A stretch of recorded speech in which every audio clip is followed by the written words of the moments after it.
이재명 민주당 후보는 2주째 호남 행보를 이어가면서 지지층 다지기에 주력하고 있고 윤석열 국민의힘 후보는 이준석 대표와 갈등 봉합 후 부산을 찾아 정권 교체를 강조했는데요. 전국 주요 현안 김형주 전 민주당 의원, 박정하 전 청와대 대변인 두 분과 진단해 보겠습니다. 두 분 어서 오십시오. 먼저 일단 어젯밤 갈등을 봉합한 윤석열 후보와 이준석 대표, 오늘 부산에서 합동 일정을 진행을 했는데요. 윤 후보 이 자리에서 정권 교체를 강조했습니다. 직접 들어보시죠.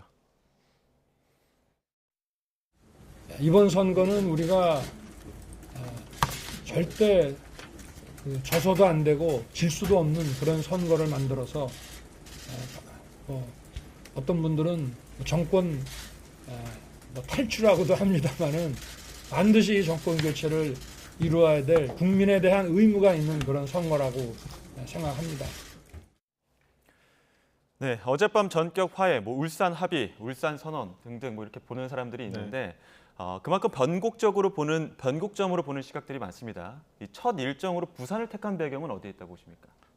일단 그 선거가 100일 조금 못 미치게 남았습니다만은 그동안 국민의힘 선대위가 보여줬던 갈등, 윤석열 후보 대 이준석 대표, 윤석열 후보와 김종인 위원장 등의 가장 큰 갈등의 고비가 이제 넘어가고 본격적으로 선대위가 구성되면서 본격적인 캠페인이 이제 정상적인 캠페인을 시작하게 됐다가 큰 의미인 것 같아요. 그러니까 다 아시는 것처럼 이제 내일 모레 6일날 이제 선대위가 발족을 하거든요. 그에 앞서서 이제 큰 그림의 얼개, 그다음에 그동안 이제 당원들이나 지지자들이 요구해왔던 김종인 전 위원장의 합류, 이준석 대표와의 갈등의 해결, 이런 것들이 이제 일거에 다 해소가 된다. 여기에 이제 즉석 캠페인을 시작할 수 있는 준비가 언제든지 되어 있다라는 게 이제 부산에서의 첫 그 캠페인의 의미가 있지 않나 싶은 생각이고요. 두 번째는 부산이 굉장히 그동안 경제적으로 침체되어 있었어요. 그다음에 그동안 우리나라가 발전해 온 데 있어서 산업화에 있어서 가장 중요한 지역임에도 불구하고 지금 부산, 울산, 경남 등 소위 말하는 부울경 지역이 굉장히 침체되어 있었는데 여기로부터의 다시 새로운 도약을 할 수 있다는 의미. 마지막으로는 그동안 노무현, 문재인 대통령 등 그 민주당에서 부산 출신의 대통령들이 이제 배출이 되면서 과거 사실은 부산, 울산, 경남 지역이 보수 정당의 소위 텃밭이었는데 그게 많이 요즘에 바뀌었잖아요. 그래서 부울경 지역에서의 선거 바람, 이런 한 3가지 정도가 크게 부산에서 선거 캠페인이 시작되는 의미 있는 지점이 아닌가라고 보여집니다. 침체된 부울경의 부흥과 함께 즉각적인 캠페인을 할 수 있는 곳으로 부산을 택했다 이런 말씀해 주셨는데 잠행 사흘 만입니다. 전격 만남을 했고 커플티까지 입고 지금 같이 공동 행보를 하고 있는데 민주당 입장에서 보기에는 당 대표가 당무를 접고 비공개 행보를 한다는 게 꼬집을 부분들이 많았던 것 같아요. 네, 우리 그동안에 이제 짧다면 짧고 길다면 긴 우리 한국 정치사에서 이런 일들이 별로 없었죠. 당 대표가 후보한테 뭔가를 요구하기 위해서 말하자면 당무를 접고 지방 순회를 떠났다는 건 간단하지 않는 문제고 이제 문제는 이제 그런 일은 있을 수 있습니다만은 윤석열 그 후보의 반응, 그러니까 리프레시 한다. 또 술 때문에 그렇게 됐으니까 술로 풀면 된다. 이렇게 윤석열 대표가 최종적으로 꼬치꼬치 얘기했던 자기의 불만들과 너무나 거리가 먼 또 혹은 한참 국민 입장에서 한가해 보이는 이제 그런 것들, 그런 사이에 말하자면 그 국민의힘에 이런 노크를 했던 많은 인물들이 민주당으로 오기도 했고 그것은 뭐냐 하면 단일한 의사결정 체계라든지 리더십이라든지 당내 일사불란한 시스템 자체가 이준석 대표 때문이든 누구 때문이든 간에 작동되지 않았기 때문에 나타나는 최종적으로는 그것이 지지율까지 영향을 미치고 정당 지지율까지 가고 또 후보 본인에게도 마이너스 요소가 왔다는 건 사실인 것 같습니다. 이제 그런 부분에 대해서 조금 더 당의 고문이나 당의 지지자들은 조금 더 빨리 이준석 대표를 만나서 설득하라는 요구였지만 조금 후보 본인은 그 후보의 스타일이랄까요? 좀 더 쉬었다가 오셔도 된다라는 정도의 다소 어떻게 보면 한가해 보이는 또 다른 한편으로 보면 오만하기 짝이 없는 이런 부분이 아마 지적의 지점이었다라고 생각이 들고 그나마도 제주도 가는 건 아니었지만 울산에서 봉합을 했다는 것은 어떤 면에서 월요일 날 선대위 출범을 앞두고 예정된 수순일 수 있다는 생각이 듭니다. 이준석 대표에 대한 윤 후보의 해명이 조금 부적절하지 않았냐 이런 의견이신데 혹시 반론할 내용 있으십니까? 아니에요. 뭐 그게 이제 어제 저녁 회동을 통해서 앞서 있었던 모든 것들이 다 일거에 다 해소가 됐기 때문에 예. 사이에 뭐 우리 김영주 의원님 말씀주셨던 이런저런 얘기들은 사실 뭐 크게 그 두 사람 간의 문제를 해결하는데 큰 문제는 아니었던 걸로 보여져요. 그러니까 그래서 어제 두 분의 회동을 통해서 대표는 충분히 후보의 의견을 존중하고 그다음에 후보도 대표에게 많은 것을 꼭 요청을 하면서 이런 과정을 거친다라는 합의문이 나올 정도로 저는 뭐 화기애애하게 진행됐고 그다음에 이를 통해서 국민의힘이 본격적으로 그다음에 윤석열 후보를 앞세워서 대선에 임할 수 있는 큰 계기가 됐다라고 평가를 합니다.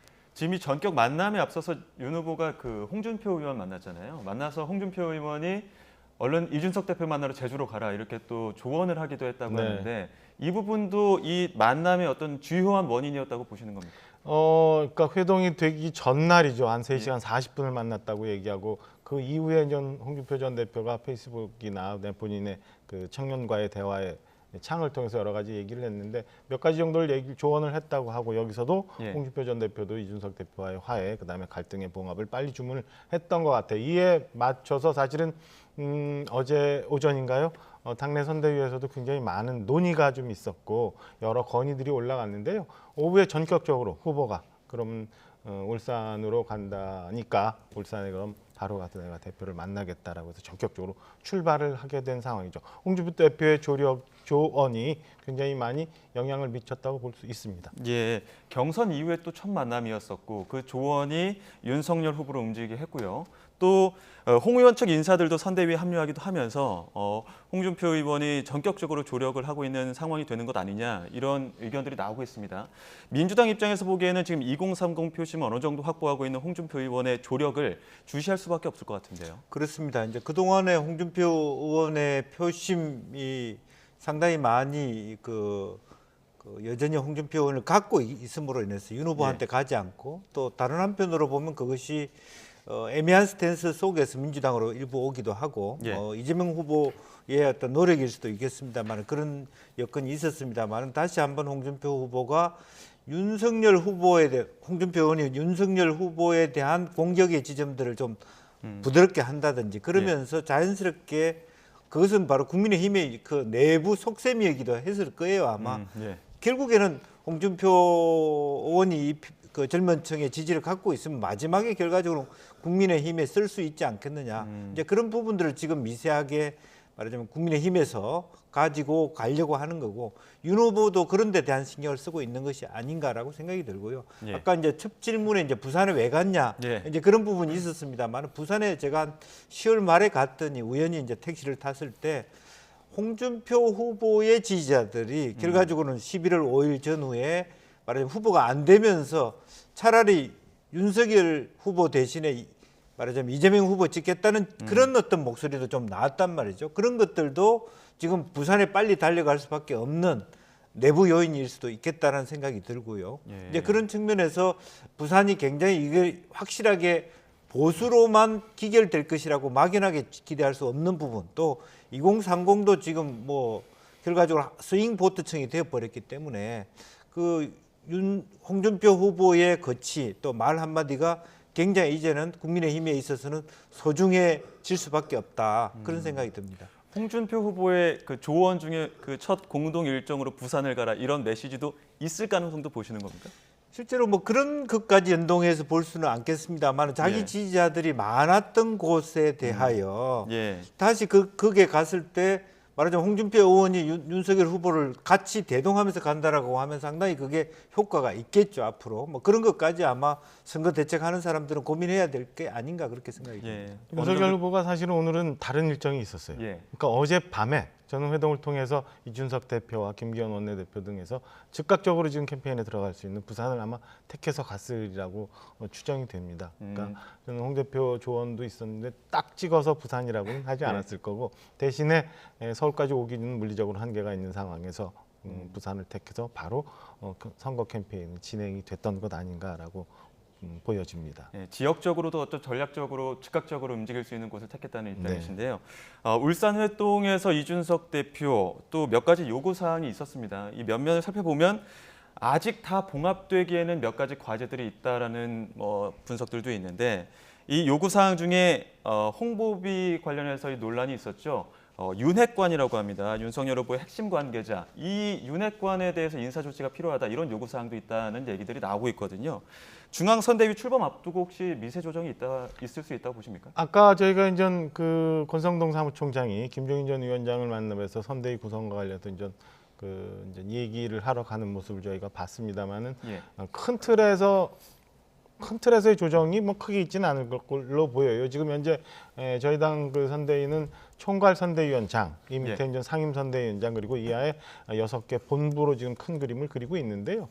어제 회동 이후에 이준석 대표가 얘기했던 것처럼 소위 말하는 홍보비 관련한 논란의 중심에 있는 윤핵관이라는 게 한두 명은 아니고 뭐 여러 명일 수도 있다라고 하면서 어제는 회동 이후에 경고하기 위해서였지 이게 꼭 그 인선이나 그 선대위에서 드러내기 위한 것은 아니다라고 아마 저녁 식사하면서 얘기가 진행이 된 것 같아요. 그렇게 이제 합의돼서 합의문을 발표한 거 보면 그래서 저는 그게 누군지를 떠나서 일단은 이준석 대표가 말했던 윤핵관에 대한 뭐 도려내기나 아니면 이런 요구들은 크게 안 했던 걸로 좀 알고 있고 그다음에 그래서 큰 틀의 선대위가 구성이 되는데 지금까지 있었던 인선에 있어서 굉장히 큰 변화가 있거나 뭐 그런 거는 없을 거로 보여집니다. 그래서 좀 전에 제가 리포트 통해서 봤지만은 중도에 있는 성향에 있는 사람들 그다음에 중도층을 소구할 수 있는 인사들이 합류하는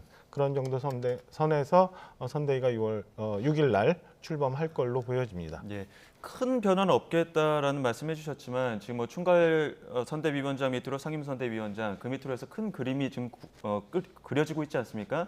이번에 울산 회동 동시에 김종인 전 위원장 총괄 선대위원장 자리를 수락을 했는데 그렇다면 그 큰 그림에 종점이 들어왔기 때문에 뭐 개문 발차를 한다고는 했지만 김종인 위원장이 정권을 들고 들어오는 입장에서는 어떤 변화들이 있을 것 같은데요. 그동안 사실은 김종인 위원장이 요구했던 게 이제 선대위의 슬림화, 그다음에 좀 더 빠른 의사결정 구조를 얘기했어요. 현재 제가 아까 말씀드린 것처럼 선대위가 몇 개 단위로 그래서 3개 단위 그리고 이하의 6개 총 본부 뭐 이렇게 구성이 되어 있는데 큰 틀에서의 변화라기보다는 지금 전 당과 선대위가 좀 합류가 돼야 되는 캠프와 선대위가 합류가 돼야 되는 이런 지점이 있기 때문에 그게 의사결정 구조가 편하게 되고 그다음에 좀 더 변화에 빨리 적응할 수 있는 그런 모습으로 미세한 조정이 좀 있을지언정 크게 변화는 없지 않을까라고 조심스럽게 예상을 합니다. 예, 그 김종인 전 위원장이 총괄 선대위원장직을 수락하기 전에 3김으로 엮는 것도 불쾌하다 이렇게 불쾌감을 표현하기도 했습니다. 그래서 더 이 선대위 안에서 파열음이 있지 않을까 이런 가능성도 나오고 있는데 이 부분은 민주당 입장에서 어떻게 보십니까? 글쎄요, 이제 뭐 지금 남아 있는 것은 이준석 대표가 그 동안에 지방에 있으면서 바라본 이대로 되면 안 된다라고 하는 문제의식. 즉 선대위 구성에서 상당히 이수정 교수를 비롯해서 이제 조금 더 전략적 인사의 배치, 이제 그런 부분에 대해서 근본적인 문제 제기가 있고 또 김종인 위원장이 가져왔을 때 말하자면 꼭 김병준, 김한길과 같이 하기 싫다의 의미보다는 나의 위치가 그냥 동급으로 여겨지는 것은 뭐 나는 불편하다는 얘기는 분명한 말씀이신 것 같아요. 이제 그러면서 자기가 원하는 뭐 임태희든 금태섭이든 이런 분들하고의 어떤 관계를 당내 끌어들인다든지 이제 그런 요구들을 통해서 부분적으로 바꾸려고 하지 않겠냐는 거고 또 하나는 앞으로 갔을 때 그 김한길이나 김병준 이분들이 굉장히 나름 기획통 정책통이기 때문에 이 실제적으로 뭐 정책 노선에서의 충돌은 아니더라도 기획 노선이라든지 방향에 있어서의 갈등 요소는 잠재되어 있다 그렇게 볼 수 있겠습니다.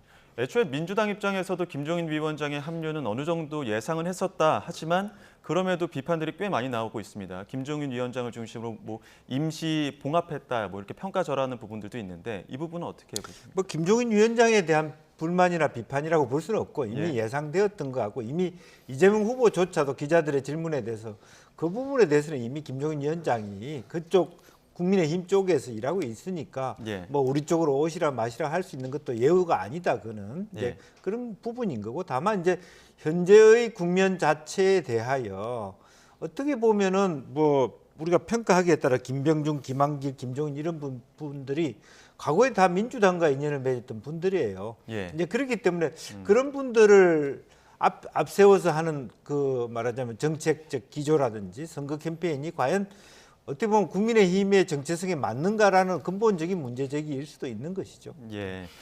자, 이렇게 국민의힘이 내홍을 또 거듭하면서 결국에는 선대위 어느 정도 구성을 큰 그림을 그렸습니다. 네. 그렇게 또 내홍을 거듭하는 동안 국민의힘 입장에서는 이러다 다 추격하는 거 아니냐 이런 위기감들도 많았었는데 결국엔 지지율이 어느 정도 붙었거든요. 그렇죠. 이 지지율 어떻게 추이를 보십니까? 지금 현재 11월 5일이죠. 그러니까 국민의힘에서 윤석열 후보가 이제 후보로 확정이 된 이후에 컨벤션 효과를 제법 누리고 있었는데 예. 그 사이에 지금 지도부에 갈등이 있으면서 지금 현재 뭐 일부 접점을 이루거나 아니면 뭐 오히려 뒤지거나 하는 조사들이 좀 있습니다. 대부분 미세하나마 뭐 앞서고 있는 것들도 있는데 저는 이런 지지율의 변화는 앞으로 여러 번 있을 거라고 보여져요. 그리고 혼선이 계속 있을 거라고 보여지고요.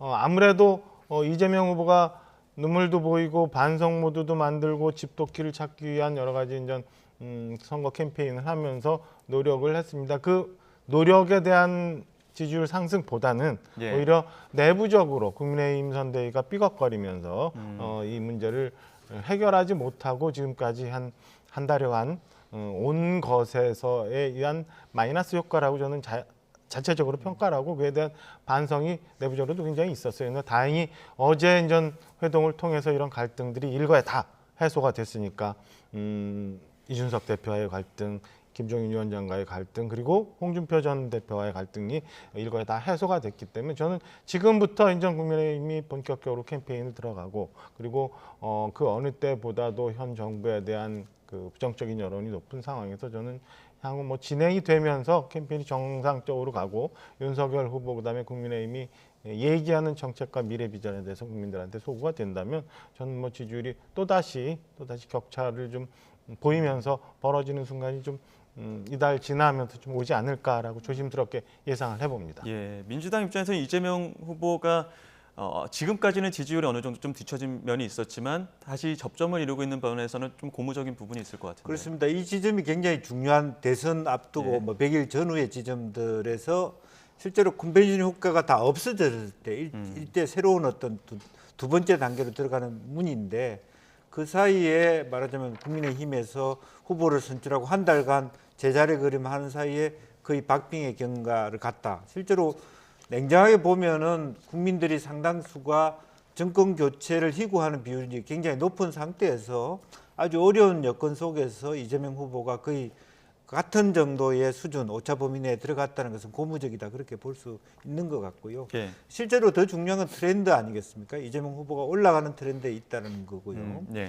또 어떤 면에서는 이제 윤석열 후보는 그게 이제 바닥을 찍고 다시 올라갈 수 있을까 하는 부분들이 아직까지 퀘스천 마크로 남아 있다라고 보여집니다. 또 다음 주에 또 추이를 또 주목할 수밖에 없는 부분인 것 같은데요. 국민의힘이 내용을 겪는 동안 또 민주당 입장에서는 영입 문제가 좀 불거지기도 했습니다. 82년생 30대 워킹맘 우주 군사 전문가인데요. 민주당이 야심차게 조동현 상임 선대위원장을 임명을 했지만 이 사생활 논란이 불거지면서 나흘 만에 스스로 물러났습니다. 지금 이 과정을 어떻게 보셨는지 먼저 여쭙겠습니다. 그래서 이제 후보 물러난 그 조동현 교수가 예.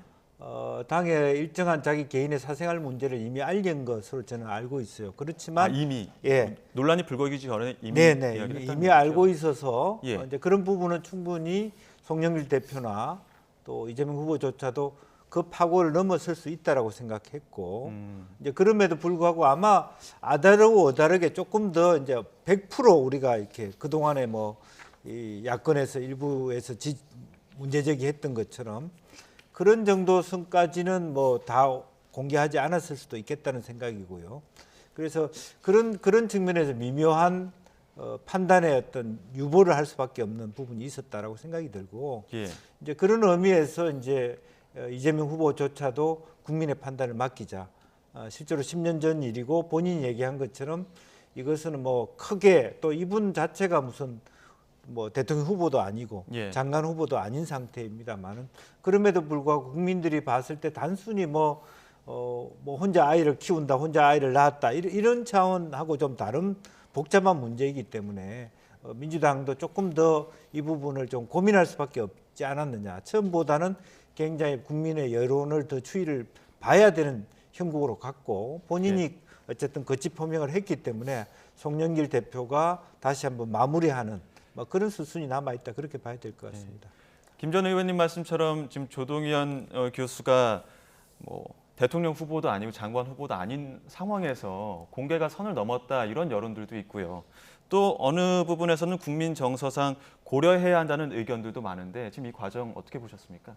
굉장히 어려운 문제인데요. 사실은 저는 개인적으로는 본인의 사생활 문제가 본인의 정치 활동을 하는데 걸림돌이 되는 거에 대해서는 저는 뭐 꼭 좋지는 않다고 생각해요. 그게 과거의 일이든 아니면 현재 일이든 사생활 문제나 본인이 갖고 있는 정치 철학이 어떻게 되는지에 대한 문제가 결국에는 저희들이 판단하고 정당 내에서 판단하는 것보다는 국민들, 유권자들이 판단해야 될 거라고 보여지는데 지금은 그 고비를 못 넘어간 것 아닌가라는 생각이 들어요. 근데 다만 아쉬운 거는 지금 그 지지율이 다소 좁혀지고 쫓아가고 있는 추이지만은 민주당이 좀 허겁지겁하고 있는 것 아닌가라는 생각이 듭니다. 그러니까 인선 과정에서 좀 더 고민을 좀 했었어야 되는 거고 특히나 김 의원님 말씀 주신 것처럼 내부적으로 본인이 지도부에 얘기를 했다면 그 건에 대해서 지도부가 좀 면밀히 좀 더 검토를 해서 과연 이재명 후보의 이미지를 상쇄하고 보완할 수 있는 인선이었느냐라는 데 대해서 고민을 좀 한번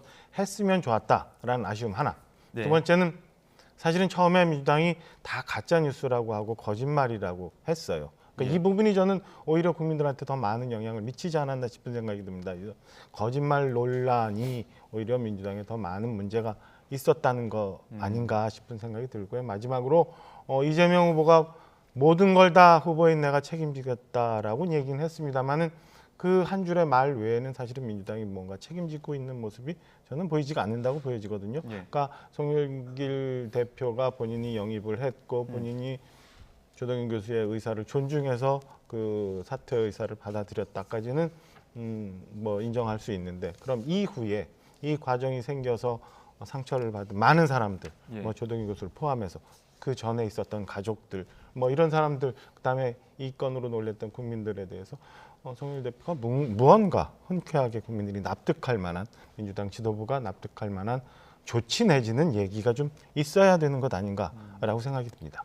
이미 사과는 했지만 사과 이상의 어떤 피해자들에 대한 조치가 있어야 된다는 부분이신가요? 그렇죠. 이 과정에 대해서 분명하게 국민들한테 말씀을 드리고 어디가 잘못됐는지 이 부분에 대해서는 그럼 향후 이런 일이 있거나 비슷한 경우 어떻게 고칠 건지에 대해서 그래도 진솔하게 좀 더 얘기를 해야지 그냥 미안하다 본인의 의사를 존중해서 사퇴를 받아들이겠다로는 지금의 이 이재명 후보에게 주었던 타격도 민주당에 주었던 타격도 그다음에 국민들한테 주었던 충격도 있기 때문에 저는 좀 더 진솔하게 국민들이 납득할 수 있게 이해할 수 있는 조치가 있어야겠다.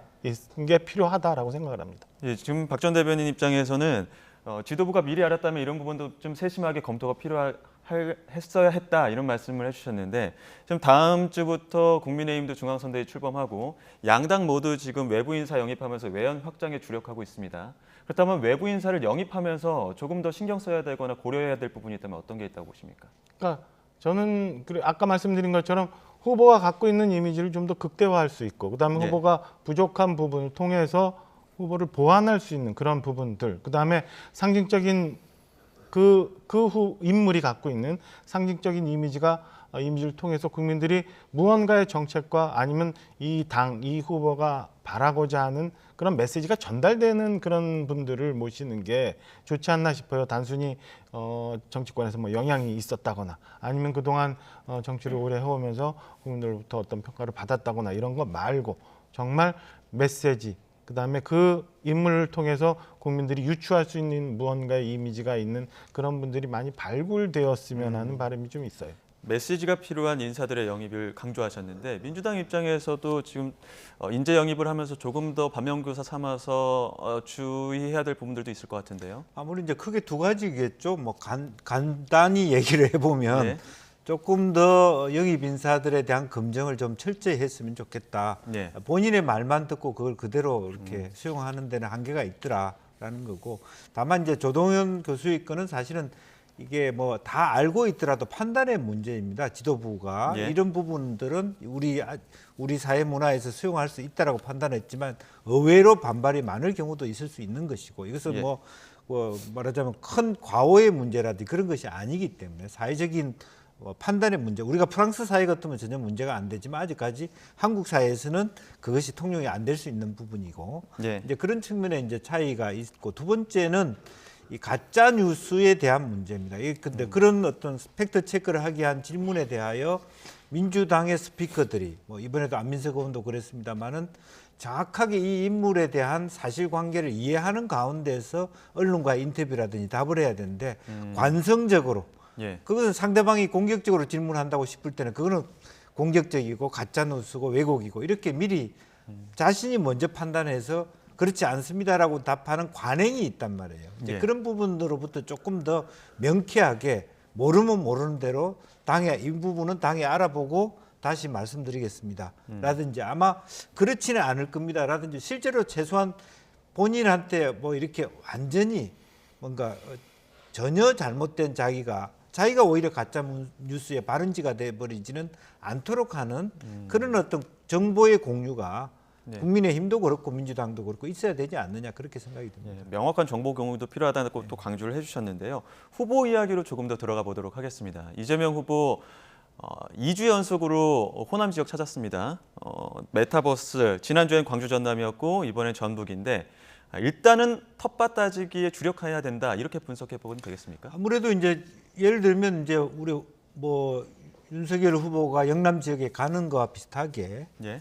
아까 뭐 홍준표 후보 얘기도 있었습니다만은 어쨌든 정세균, 이낙연 후보 또 우리 전통적인 텃밭도 뭐 호남입니다만은 예. 두 후보를 이겼습니다만 그런 만큼 본인이 영남 출신 후보이지 않습니까? 예. 이제 그런 특히 이제 이낙연 후보가 되게 많이 아쉬워했고 또 호남 또 전남 광주라고 하는 부분들이 훨씬 더 핵심적 지역이었기 때문에 이제 그런 부분에 대해서 그런 실망했던 자기 지지했던 분들 정세균, 이낙연 두 전 총리에 대한 지지자들을 감싸 안아야 될 책임이 우선 있는 것이고 예. 뭐 산토끼를 잡기 전에 다시 한번 집토끼부터 점검해야 되는 그런 상황이 있는 거 아닌가 이제 그런 생각이 들고 그건 아마 당연한 것이라고 보고 또 역으로 보면 갈수록 지역주의가 옅어져 갑니다. 그러니까 뭐 호남에서도 적지하니 실제적으로 뭐 국민의힘 지지에 대한 말하자면 희구들이 있는 거고 또 과거 뭐 말하자면 김대중 대통령 밑에서 일했던 분들이 국민의힘에 많이 영입위원장부터 뭐 김한길 뭐 박주선 이런 분들이 굵직굵직한 뭐 물론 과거형 인사이긴 합니다만은 국민의힘에 일하고 있단 말이죠. 예. 그런 부분을 에서 외면할 수 없는 지경이다라고 하는 그냥 막연하게 우리 지지층이니까 그 앞으로 시간이 지나면 결국 어디 찍겠어 이런 관점 가지고는 안 된다는 것이 아마 이재명 후보도 판단하는 부분이 아닌가 그렇게 생각이 듭니다. 네, 텃밭이지만 다시 한번 강조해서 어떤 집토끼를 좀 확보하려는 노력들도 같이 진행되고 있다 이렇게 보시는 건데 이재명 후보 전주 또 즉흥 연설 오늘 했습니다. 국민이 원하지 않는 정책은 하지 않겠다 이렇게 이야기를 했는데 녹취 듣고 다시 이야기 나눠보도록 하겠습니다. 내 신념에 부합해서 주장하는 정책들이 있다 하더라도 국민이 이해하지 못하고 동의하지 않는다면 하지 않는 게 맞습니다. 그렇습니까? 네. 국민들이 동의하지 않는 상태에서는 어떤 일도 하지 않을 겁니다.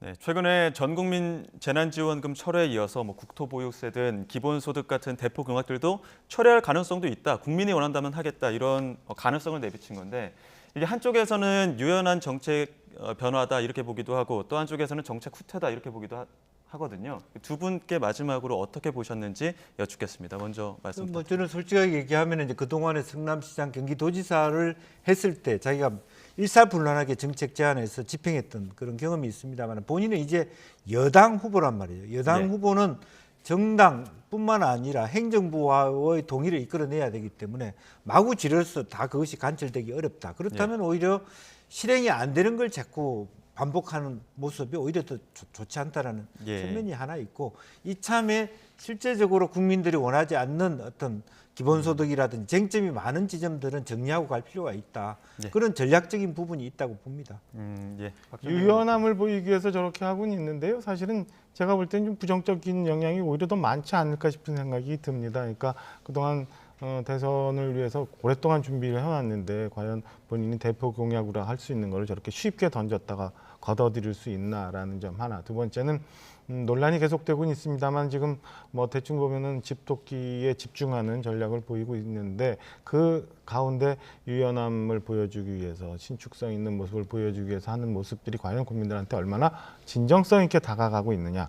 라는 부분에 대해서는 고민할 필요가 있지 않나 싶어요. 지금 정책에 대한 문제도 그렇지만 좀 전에 저희가 얘기했던 뭐 인선과 관련해서도 다 언론의 탓이고 보수 가짜 뉴스의 탓이다라고 하는 기본적인 인식이 있는 한 저는 글쎄요 이재명 후보의 이런 변신에 대해서 중도에 있는 분들이 얼마나 진정성 있게 받아들일까라는 점에서는 회의적으로 평가를 합니다. 네, 역시나 두 분의 의견은 갈리지만 민심은 또 어떻게 보고 있는지 다음 주 지지율 추이를 또 지켜봐야 될 것 같습니다. 지금까지 김형주 전 민주당 의원 그리고 박정하 전 청와대 대변인 두 분과 전국 상황 진단해봤습니다. 두 분 오늘 말씀 고맙습니다.